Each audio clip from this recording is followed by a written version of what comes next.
하나님 말씀은 사도행전 2장 41절부터 47절까지 말씀입니다. 사도행전 2장 41절부터 47절까지 말씀, 제가 가진 성경 신약성경 190면에 있습니다.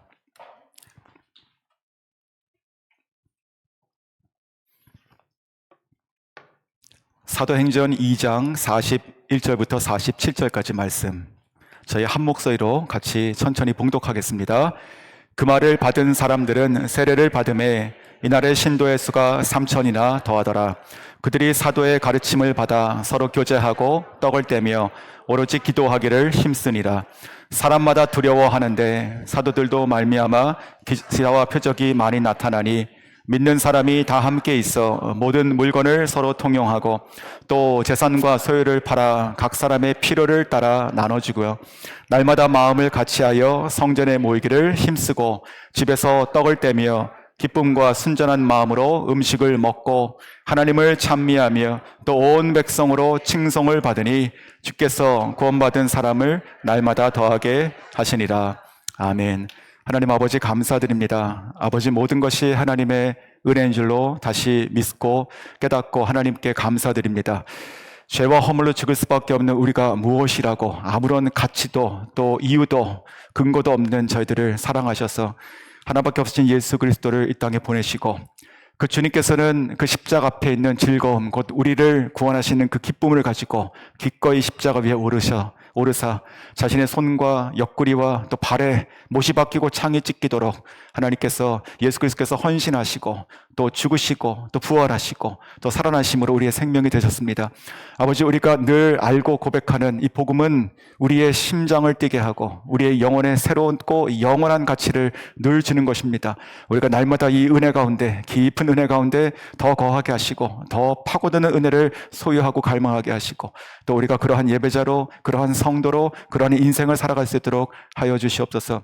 한국의 황망한 마음으로 돌아가신, 급히 가신 우리 장로님 가정에게 하나님께서 그 장례 절차 가운데 하늘의 위로를 부어주시고 영생으로 살아계신 모친에 대한 이 땅에서의 믿음의 생활에 대한, 믿음의 삶에 대한 감사와 은혜가 충만하여 돌아올 수 있는 시간이 될 수 있도록 하여 주시옵소서. 오늘 또 하나님께 나오며 우리가 귀한 마음으로, 하나님을 사랑하는 마음으로 구별하여 주님께 예물을 드립니다.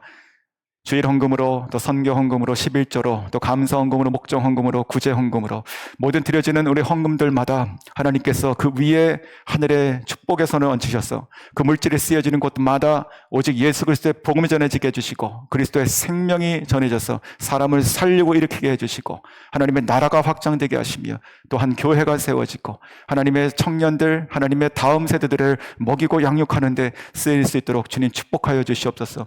힘들고 어려운 상황들 주님께서 아십니다. 그러나 우리가 그 상황 가운데 묻혀있지 않고 우리가 거침없이 뒤돌아보지 않고 주님을 사랑하는 자로 나아가고 있습니다. 하나님, 그 모든 형편을 아시오니 주님께서 하늘복을 여시고 하늘의 축복의 문을 여셔서 우리 강하고 약하고 작은 자들, 힘없고 또한 상한 자들이 오히려 믿음 가운데 행할 때 하늘의 축복과 강한 하나님의 놀라운 은혜의 통로로 그 삶을 살아갈 수 있도록 하여 주시옵소서. 이 시간도 부족한 종을 주님께서 가려주십시오. 오직 살아계신 성령의 말씀 자체가 살아서 우리 가운데 선포되고 그 말씀이 하나님의 음성이 되어서 듣는 모든 우리 회중 가운데 좋은 밭을 주시고 그 음성이 하나님의 음성으로 들리고 그것이 나를 향하신 주님의 말씀으로 붙잡고 끌어안아서 그것이 나를 살리고 다시 가정과 자녀를 회복하며 우리의 목장과 교회와 예배를 하나님께서 거듭나게 하시는, 새롭게 하시는 놀랍고 살아있는 하나님의 축복의 산 말씀이 되게 하여 주시옵소서. 감사드리고 예수 그리스도의 이름으로 기도드립니다. 아멘. 네, 오늘 말씀을 가지고 은혜의 불을 힘써 지키라, 은혜의 불을 힘써 지키라 라는 제목으로 하나님 말씀 전하겠습니다. 지금 저희가 계속 사도행전을 보고 있습니다. 성도 여러분, 사도행전을 보면서 또 말씀을 전하는 저를 위해서도 기도해 주실 것이 이 시즌을 통해 가지고 우리가 말씀 가운데 겸손하게 해주시고 또 깨달음이 있게 해주시고 이 말씀이 우리를 새롭게 하여 주시옵소서. 나와 내 가정과 자녀와 우리의 목장과 우리 교회를 우리의 다음 세대를 말씀과 성령의 세대로 사역하는 것으로 만들어 주시옵소서. 이 시간 같이 기도하고 그렇게 말씀 가운데 나오시고 또 들으시고 또 들으신 것은 붙잡으시고 또 살아내시고 다시 오시고 하시는 시간이 계속 이어질 수 있기를 주의 이름으로 부탁드리고 축원합니다. 자, 오늘 말씀은 저희가 사도행전 2장에 들어와서 시작되었던 그 교회의 탄생에 관련된 말씀인 것이죠. 자, 교회가 탄생한 그 첫 번째 초대교회, 최초에 예수님께서 말씀하셨던 내가 내 교회를 세우리라 라고 하셨던 그 교회가 세워지고 있는 현장을 보고 있습니다.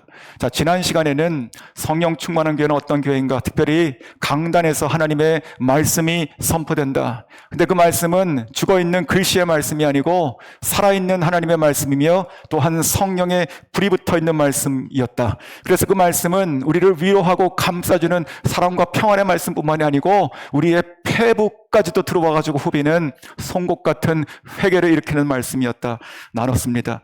그러나 그럼에도 불구하고 그 회중들은 그 말씀에 찔리고 아파하고 그리고 상해서 도망가고 물러서는 것이 아니고 그러한 말씀이라 하더라도 그 말씀을 하나님의 말씀으로 환영하고 그것을 끌어안아서 그 말씀을 품어내기 시작했다. 그렇게 세 가지 나눴었습니다. 자, 그 말씀, 지난주에 나왔던 그 이야기는 즉 교회가 탄생되었을 때 우리식으로 지금으로 보면 교회 안에서 예배와 말씀 선포 그리고 그 말씀을 받는 회중들의 반응에 대한 이야기였습니다. 자, 오늘 이어지는 이야기는 그 말씀을 들었던 그 첫 번째 초대교회 성도들이 그래서 어떻게 했는가를 보게 되는 것입니다. 그들이 은혜를 받고 마음에 찔려서 그래서 마음의 결단을 하고 그리고 집으로 돌아가서 그냥 끝났는가? 그러지 않았다는 이야기를 오늘 하고 있습니다. 그래서 오늘 이 같은 이 사도행전 2장 본문을 통해서 지난주랑 연결되는 바로 그 연속선상에서 그 말씀을 듣고 찔리고 하나님께 돌아온 자들이 어떻게 했는가? 즉 공동체의 개념으로 오늘 말씀을 바라봅니다. 예수님께서 말씀하셨던 내가 내 교회를 세우리라 말씀하셨던 그 구약에 없었던 교회, 즉 그리스도의 십자가와 부활의 공동체, 그 공동체가 오늘 탄생한다. 자, 지금으로 보면 저희들에게 목장이고 소그룹입니다. 자, 어떤 공동체였는가? 오늘 본문을 가지고 두 가지 살펴보겠습니다. 오늘 말씀을 특별히 우리 모든 목자 목녀들께서 또 우리 모든 우리 성도들 같이 우리 목장에 속해 계십니다. 우리 그 말씀을 나의 말씀으로 그리고 우리 교회의 말씀으로 나의 공동체의 말씀으로 우리가 깨닫고 사모하고 그것을 기도하고 그렇게 이룰 수 있기를 주의 이름으로 축원합니다. 주의 이름으로 축원합니다. 자, 첫 번째는 삶을 함께하는 공동체입니다. 자, 한번 따라해 보시죠. 삶을 함께하는 공동체.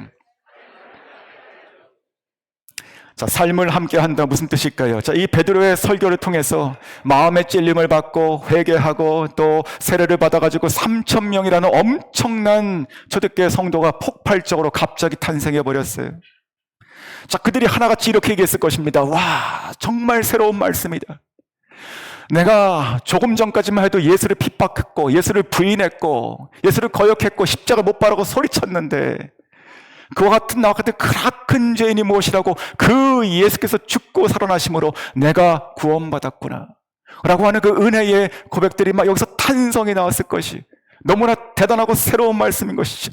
그 예수가 바로 메시아였구나, 나의 생명이구나, 복음이구나. 자, 그렇게 은혜를 받고 서로 감탄하고 나서 오늘 너무 좋은 시간이었다. 오늘 정말 은혜가 충만했어. 만약에 그러고 나서 각자의 집으로 다 돌아가가지고 그날 하루가 끝났다면, 그렇다면 성경이 얘기하는 예수가 꿈꿨던 내가 내 교회를 세우리라 하는 그 교회는 반쪽이 나버리는 거예요. 반쪽이 나버리는 거예요. 어떻겠습니까? 그들이 그 말씀을 듣고 그 은혜를 받아서 그들이 집집마다 모이기 시작했다고요. 바로 이 형태가 구약시대에는 상상도 못했던 은혜의 공동체가 나오는 겁니다. 그들이 모여가지고 회당에 모였어요. 율법사들, 교사들, 서기관들이 거룩하고 무겁게 성경 말씀을 펴가지고 하나님의 이름 읽지도 못하는 그 경건함을 가지고 토시 하나 틀리지 않을까 봐 그런 마음으로, 살 떨리는 마음으로 살아왔던 자들에게 은혜가 부어지는 거예요. 알 수 없는 은혜가 부어지는 거예요. 내 죄를 막 치는 것이 아니고요, 그 죄를 덮어버리는 하나님의 은혜가 부어지는 거예요. 어떻게 이날 집에 끝나고 가겠습니까? 어떻게 그냥 좋았네 하고 갈 수가 있어요? 살아보면서 이런 날이 한 번도 없었는데 이들이 다 집집마다 모이는 겁니다. 함께 모였어요. 그리고 함께 머물렀어요. 그러면서 새로운 공동체가 생깁니다. 예수님께서 뭐라고 하셨어요? 교회는 주의 몸이라고 하셨죠. 주의 몸 된 교회, 그 몸 각 지체 부분들을 이루는 성도들이 모이기 시작한 거예요. 예수 그리스도를 머리로 그 복음, 그 구세주를 고백하는 신앙 고백 위에 나와 또 다른 사람들이 모여가지고 연결되는 거예요. 이것이 바로 주님께서 말씀하신 교회 공동체입니다. 그래서 오늘 본문 44절과 45절을 보십시오. 한번 같이 한번 읽어보실까요? 시작. 믿는 사람이 다 함께 있어 모든 물건을 서로 통용하고 또 재산과 소유를 팔아 각 사람의 필요를 따라 나눠주며. 이들이요, 그냥 모여가지고요, 그냥 말씀 한 번 더 읽고 모임 끝날 때 기도 같이 한번 하고 그런 것으로 끝난 것이 아니었어요. 이들이 지금 뭐 했습니까? 실제로 자기들이 가지고 있는 것들을 깨기 시작해요. 자신들의 돈과 그리고 재산을 팔아서 주님께 기꺼이, 그리고 자기의 시간과 자기의 노력과 자기의 재능과 자기의 건강마저도 떼어내기 시작해요. 주님을 위해서, 지체된 형제 자매를 위해서. 서로의 필요를 듣고 안타까운 마음 가지고 아이고 라고 하는 것이 아니에요. 내가 내 것을 떼어내는 거예요. 그렇게 함께 살아가는 예수 그리스도 안에서 조각이 맞춰지는 공동체가 되었다고요.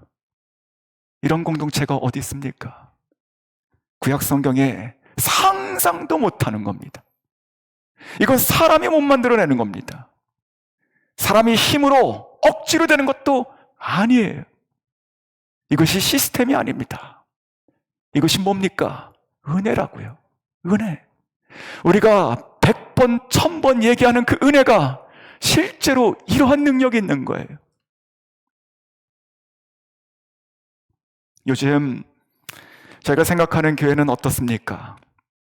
우리가 교회를 오면 이런 마음으로 오시는 분들이 많이 계실 겁니다. 그래, 나도 오늘 가서 예배 드려야지. 그래도 주일이니까 예배 가야지.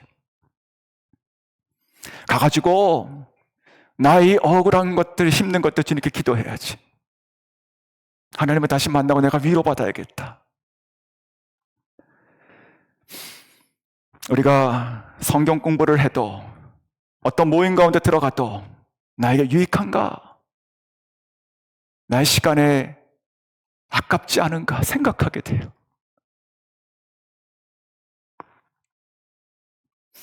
그런 마음이 성경을 볼 때 너무 부끄러운 마음입니다. 성경 안에 있는 예수님은 그렇게 안 살았는데 내가 왜 그런지 모르겠어요. 자, 무슨 말입니까? 우리가 교회 생활을 해도 나를 위한 생각들이 많아요. 내가 하나님 만나야 되고, 내가 은혜 받아야 되고, 내가 문제가 해결돼야 되는 거예요.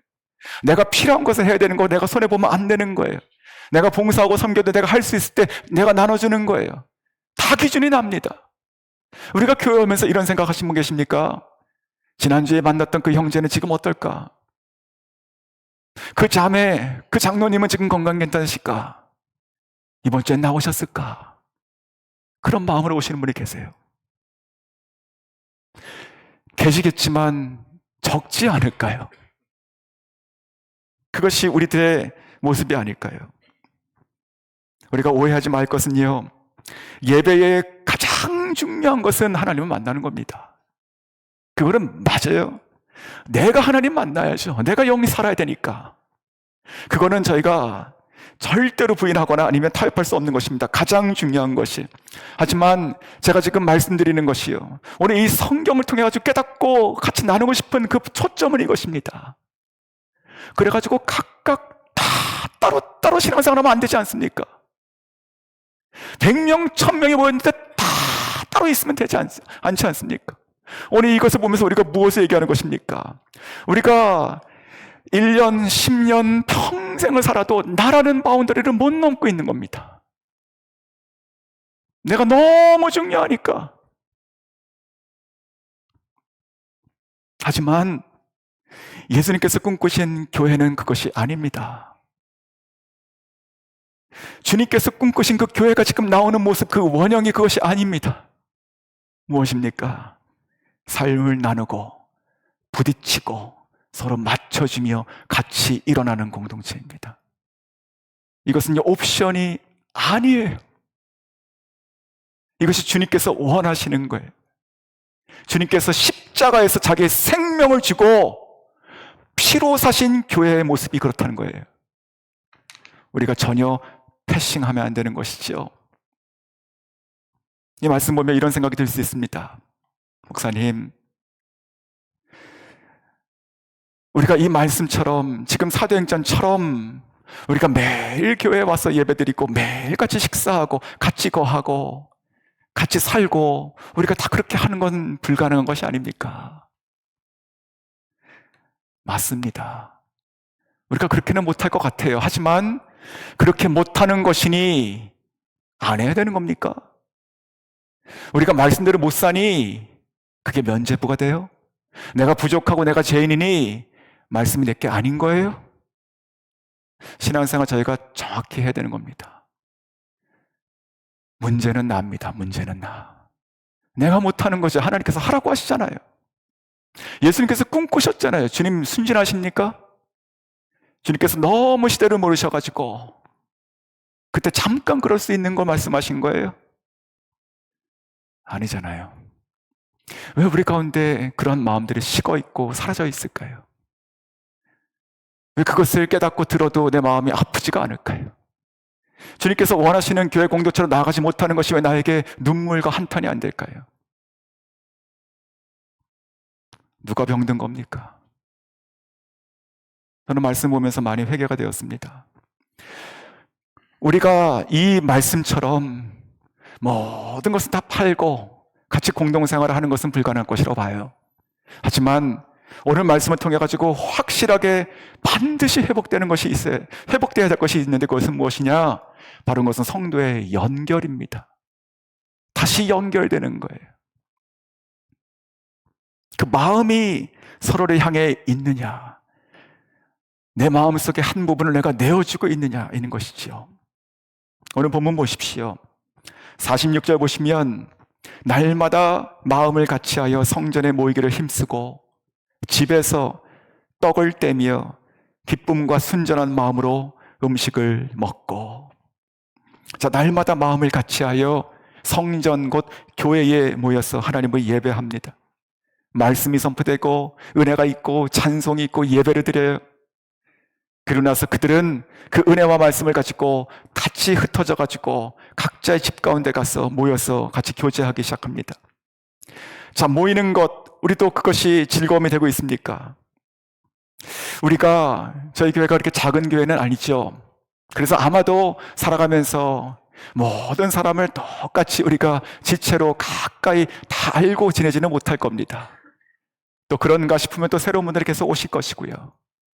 하지만 한번 생각해 보십시오. 마음속으로 내가 주의 몸된 교회의 한 지체로서 내가 누군가에게 나의 마음을 얘기한 적이 있는가?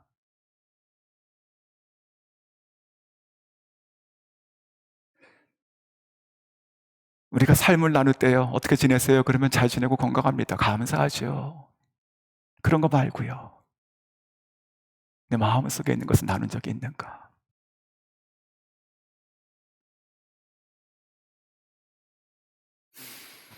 우리 모두가 다 부족하고 또 작고 연약하지만, 그러나 오늘 말씀 그대로 우리가 믿고 나아가면 하나님께서 그 가운데 연합을 주시고 또 문제 해결해 주시고 또 기쁨을 주시고 또 은혜의 새로운 장을 열어주시고 하지 않으시겠습니까? 지금 신앙생활하면서도 사실 그런 경험들이 많이 계십니다. 어려움들을 나누고 또 같이 힘을 써가지고 그것을 같이 하나님께 가지고 나가고, 그런 얘기도 참으로 많이 들었어요. 그랬구나. 소소한 얘기일지 모르겠지만, 그래서 말씀을 준비하면서 저도 한번 생각해 봤습니다. 떠오르는 장면 하나 있었어요. 저희 부부가 결혼을 하고 목장을 그때 처음 맡았던 것이 신혼부부세를 맡았었습니다. 저희 같은 비슷한 결혼을 해서 아이가 없거나 아니면 임신을 해서 곧 아이를 낳거나 이제 이런 그룹이었어요. 근데 거기에 한 부부가 있었습니다. 이 부부는, 남편은 중국 식당에서 요리사로 일하는 남자였습니다. 그리고 자매는 가정에서 돌보고 있었어요.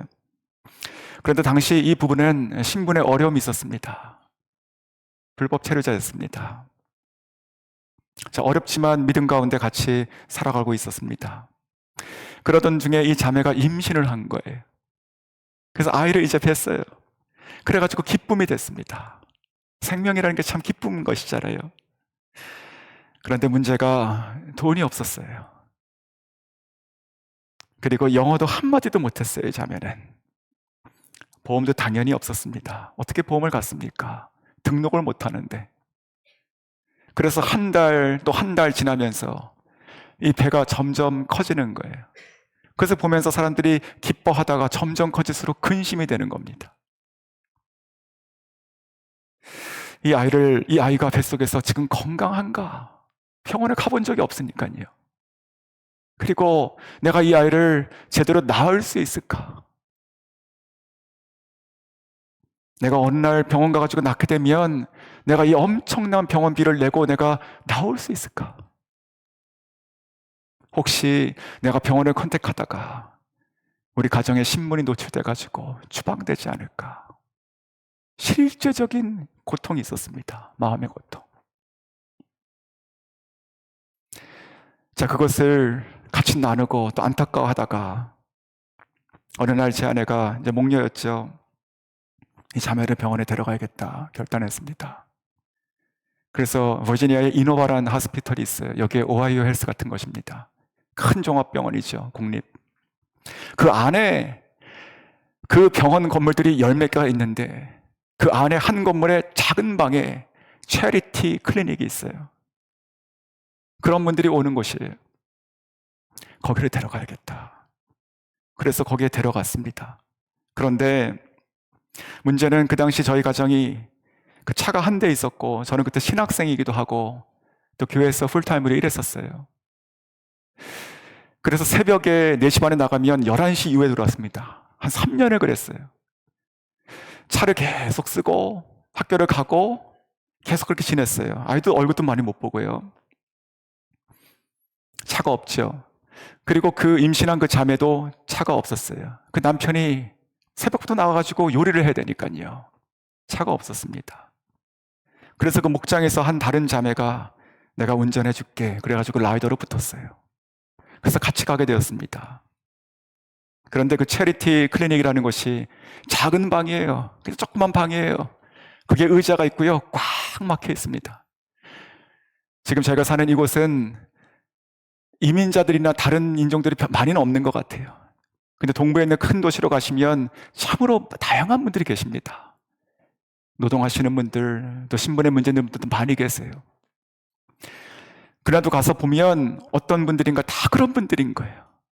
스페니시들, 아니면 불법 체류자들, 보험이 없는 분들, 아이를 끊고 데려오나 또 산모, 그런 분들 거기에 지금 꽉 있는 거예요.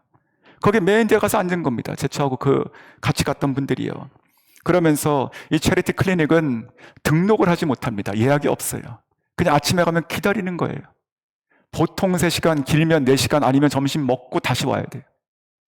그렇게 기다리다가 그 간호사가 이름을 부르면, 그러면 그때 딱 그 순간 있어야지 자기 순번이 오는 거예요.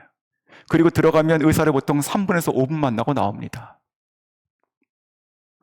그래서 그렇게 가서 기다리기 시작했어요. 한번 이렇게 머릿속에 그려보세요. 배가 불러있는 그 산모가 있죠. 걱정이 많아요. 지금 그 자리에 있는 것이 너무 힘든 거예요.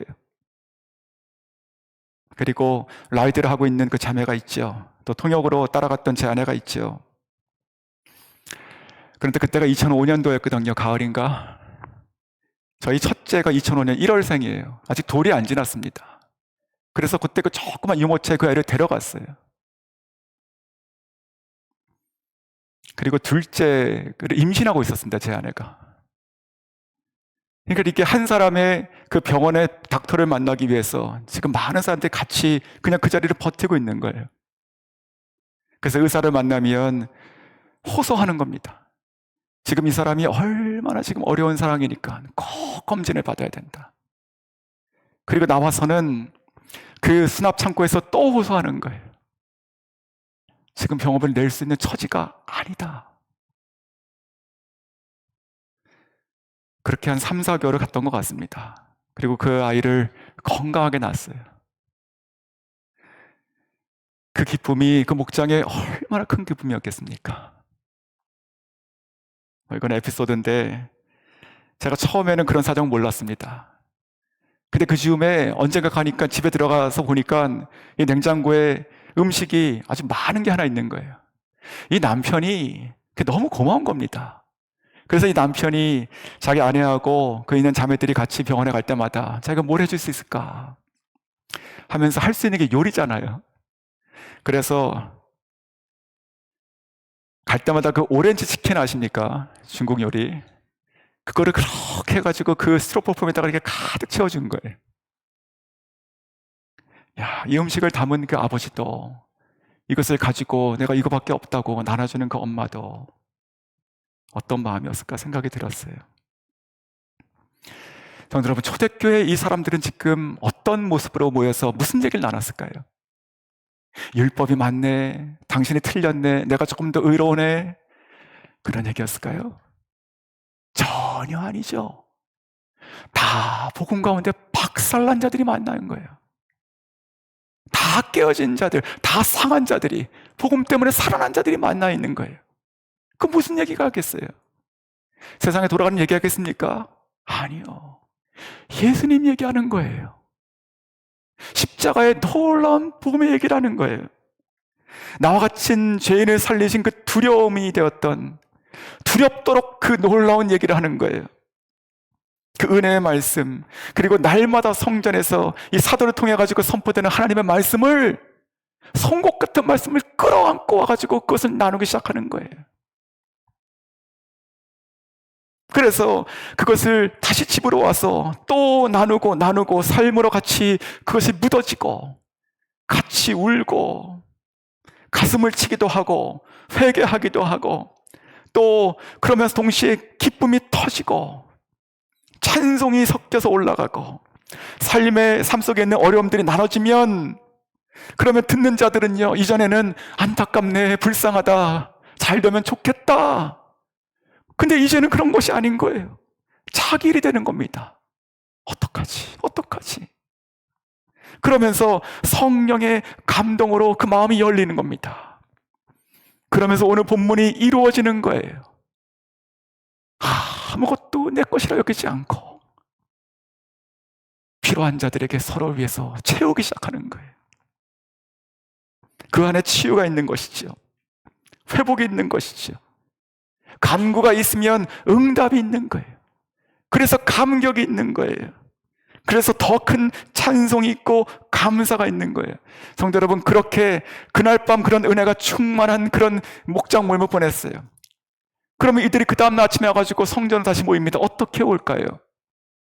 어제하고 똑같은 마음으로 올까요? 예배를 구경하고 그런 마음으로 올까요? 예배를 앉아있는 마음으로 있을까요? 아니요. 어제보다 더 큰 은혜 가지고 하나님을 찬양하는 마음으로 오는 겁니다. 어제 예배도 나를 찌르고 나를 살리는 놀라운 말씀이었는데 그 말씀이 삶 속으로 들어오고 그 공동체 안에서 나눠지면서 이루어지는 것을 보며 한 영혼을 살리는 것을 보며 하나님 앞에 더 큰 찬송으로 다시 성전으로 모이게 되는 거예요. 그러면 그날 다시 선포되는 그 말씀을 더 이해하게 되는 것이죠. 또 끌어안게 되는 거예요. 인생의 문제 한 가지에 대한 하나님의 말씀이 선포돼가지고 그것을 살아내가지고 은혜가 부어졌는데 이제는 또 다른 새로운 말씀을 듣고 그 말씀을 살아내가지고 또 다른 은혜가 부어지는 거예요. 어떻게 똑같은 예배가 있을 수 있습니까?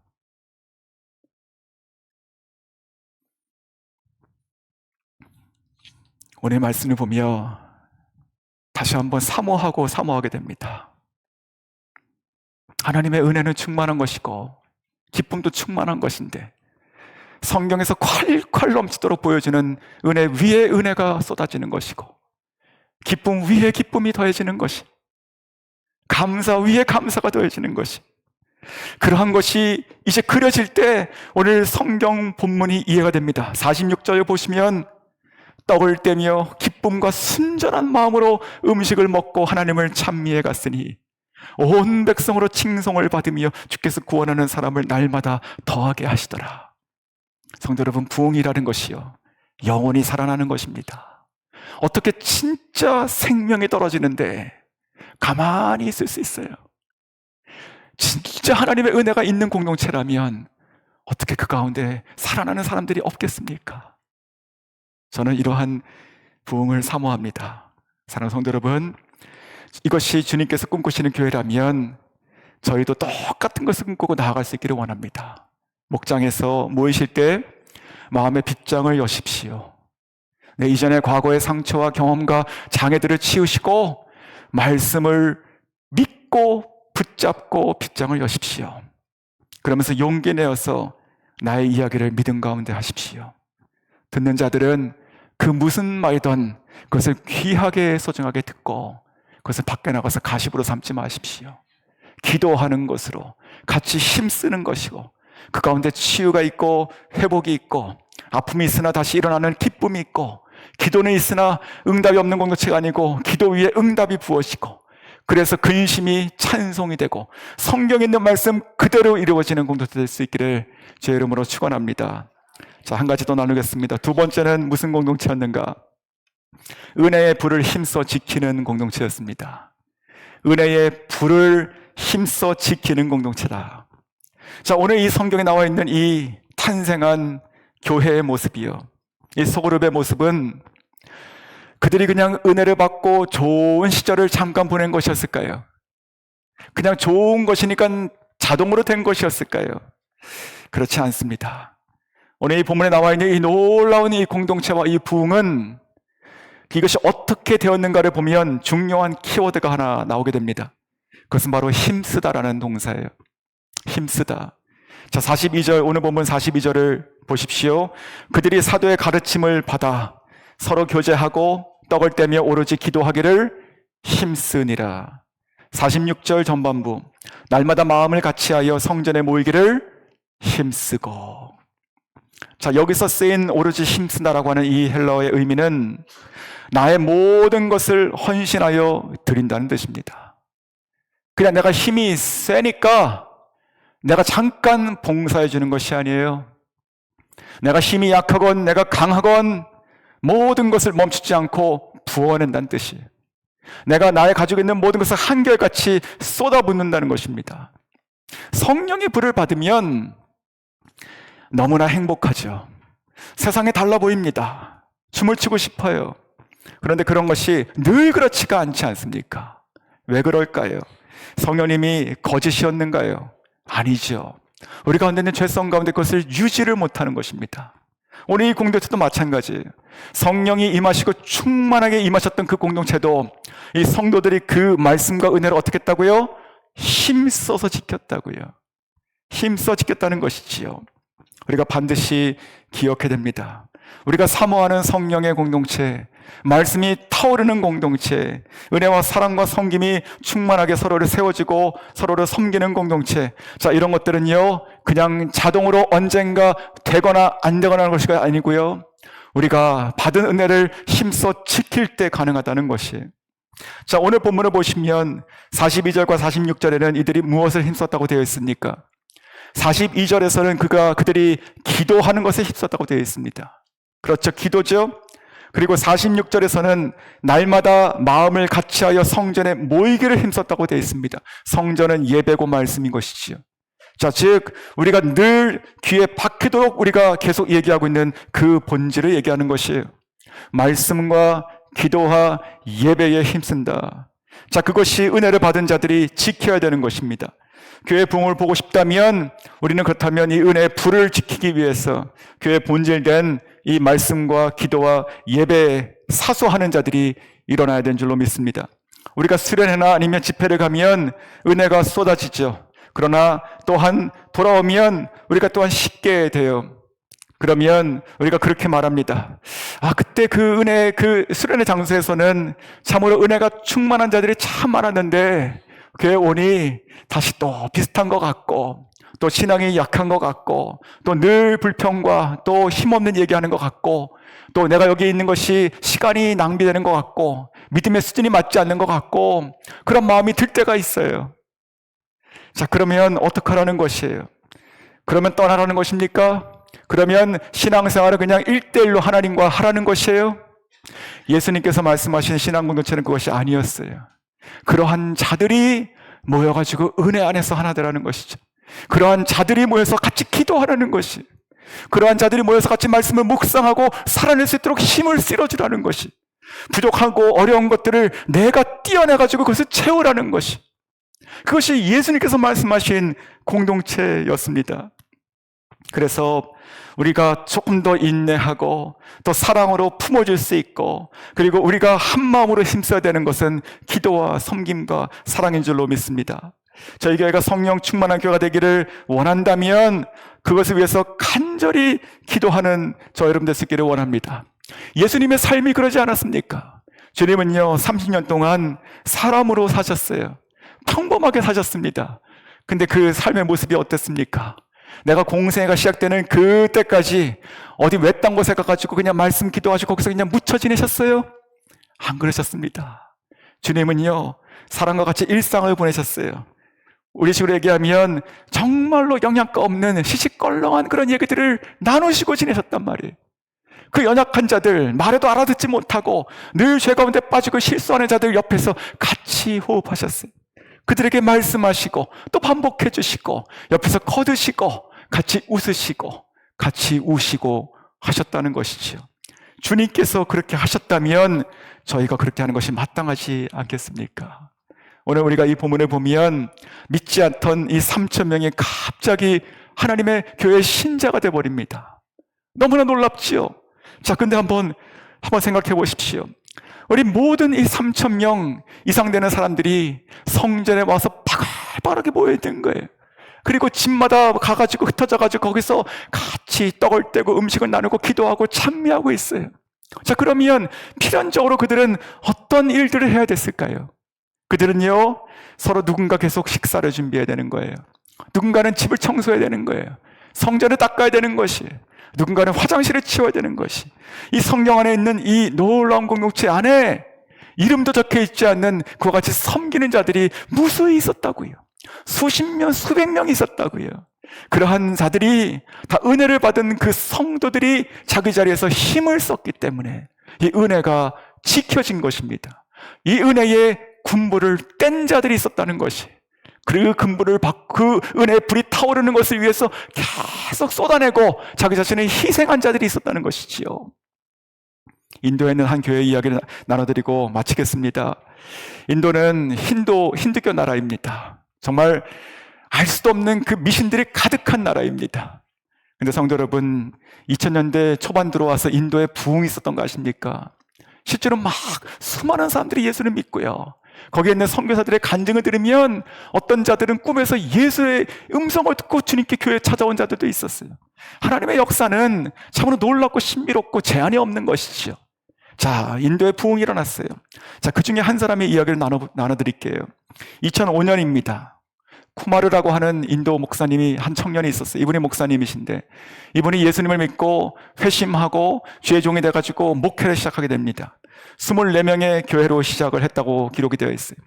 자, 2005년도에 24명의 자기 가족과 지인들을 데리고 예배드리기 시작합니다. 그런데요, 실제 간증의 역사 다큐멘터리를 보면 10년 만에 13만 명이 됩니다. 10년 후에 13만 명. 자, 그러면 그 불이 또 꺼졌을까? 그래서 요즘을 봤어요. 보니까요, 2025년입니다. 2025년에 30만 명이 되어 있어요. 그러면서 여전히 매달 3,000명 이상의 방문자와 새신자들이 온대요. 매달 3,000명 이상의 그 교회를 계속 찾아온답니다. 그러면서 그 4만 명이 모여서 드리는 큰 예배당이 있는데 주일마다 5번 예배를 드려요.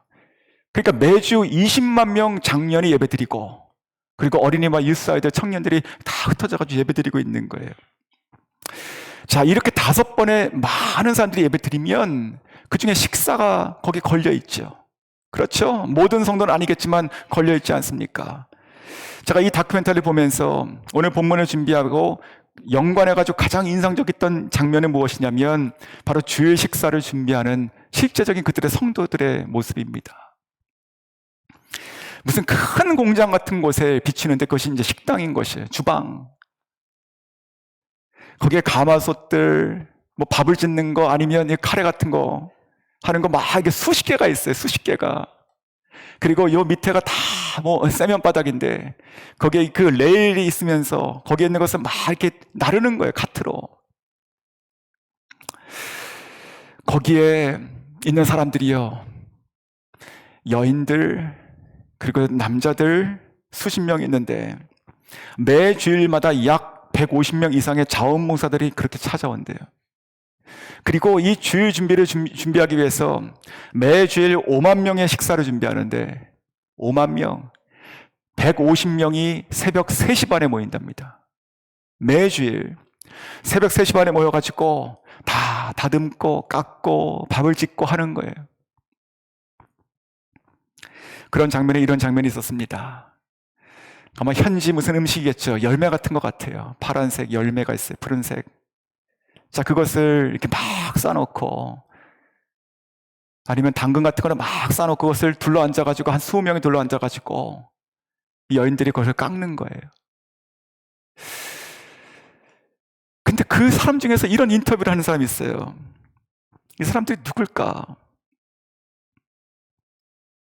실제 인터뷰에 이런 얘기합니다. 저는 암 환자였는데 예수를 믿고 기도하고 하나님께서 낫게 해주셨습니다.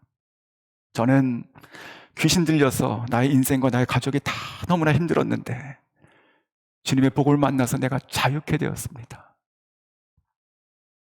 주님이 예수님을 믿고 내가 구원받은 성도로서 나는 아무런 기술도 잘하는 것도 아무것도 없는데 내가 뭐라도 해야 될 것 같아서 나와서 이 카트를 옮깁니다.